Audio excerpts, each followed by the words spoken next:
With more than 8 billion people in the world today, it's hard to imagine there was a time when there were so few human beings that they almost went extinct. It happened about 900,000 years ago when our ancient ancestors faced a crisis. Recent studies tell us there were only about 1,280 of them left, which is an incredibly small number. It's like just one village or a very, very small town left alone on the whole planet. The human race got into a population bottleneck where almost 98% of people disappeared, and things were tough for them for more than 100,000 years. We don't completely understand why this happened, but it was likely the result of tremendous changes in Earth's climate. It was a time when periods of cold weather lasted longer, the sea was colder, and there were more glaciers.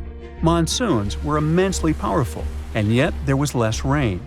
These changes had an impact on wildlife species in Africa and Eurasia, and many plants and animals that were food sources for people disappeared. But at some point, our ancestors showed their strength and managed to bounce back despite tough times. The numbers started to go up again because people learned how to handle fire better. Plus, temperatures got warmer too. But what would the world look like if nature had defeated us and it all had really stopped for humanity back then? Let's take a trip to some parallel dimension where it really happened. In that universe, there wouldn't be empires, pyramids, and impressive achievements that some old civilizations left us.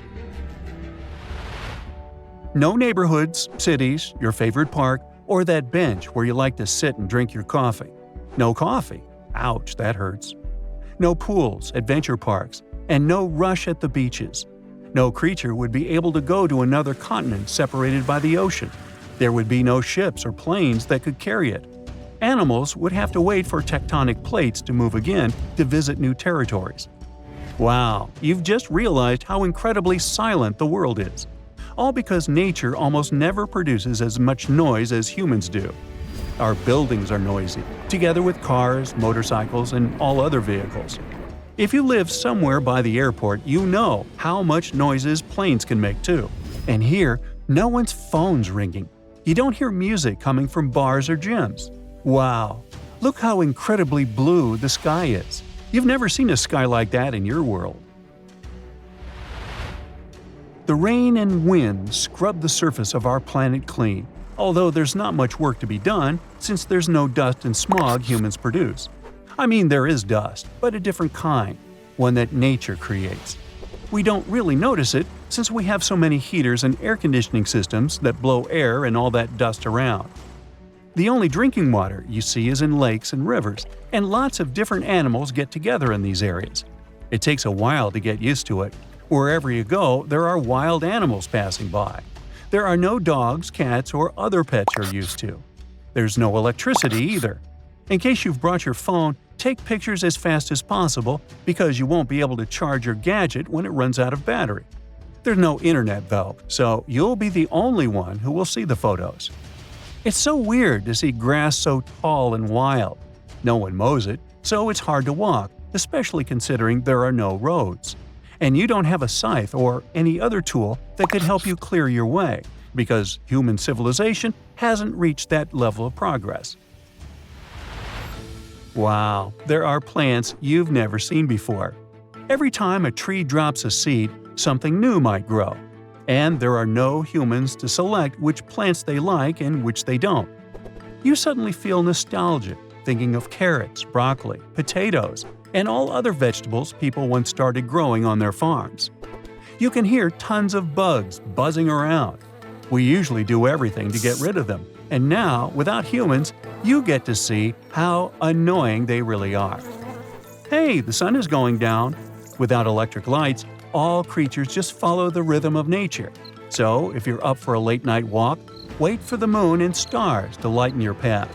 But be aware of night predators. You may face creatures that didn't survive in the world where humans rule. Fire. Luckily, there's a river nearby, so you jump into the water to get to the other side. Fires happen more frequently in the world without humans. For instance, lightning can strike a tree or set a brush on fire. No one is there to put the flames out, so fires just keep spreading until at some point they burn themselves out. It's hard to see the world like this, but it's even harder to accept that Earth is fine without us. Just like it's doing well without dinosaurs, megalodons, woolly mammoths, dodos, and other ancient creatures that went extinct. Back to the research. Some scientists don't think our ancient ancestors were really that close to extinction. To get these results, researchers used FitCoil, a special tool that helps study changes in ancient human populations by looking at the genetic information of modern people. They examined DNA from over 3,000 individuals in Africa and other places for this study.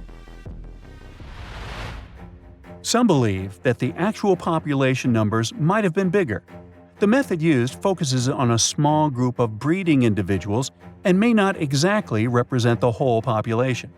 There may be many archaeological sites in Eurasia and Africa that date back to the time when this population decline might have happened, so it may have affected just some groups of people in certain areas. Either way, not only wasn't it the end, but it was a new beginning. Two ancestral chromosomes combined to create a structure known as chromosome 2 in modern humans. This might have been the start of a new species, because there was a split between our ancestors and other ancient humans, such as Neanderthals and Denisovans, our ancient cousins. Some evidence tells us this idea is plausible because our common ancestor lived about 500,000 to 700,000 years ago. Well, humans did survive all those devastating moments in history, but scientists believe that the extinction of our species is a matter of when, not if. Our fields will overgrow, cities will end up in ruins, and bridges will fail. Nature quickly reclaims the landscape where humans don't go. Check out how these roots and trees have taken over the temple in Cambodia. Roman ruins still defy time for over 1,500 years now.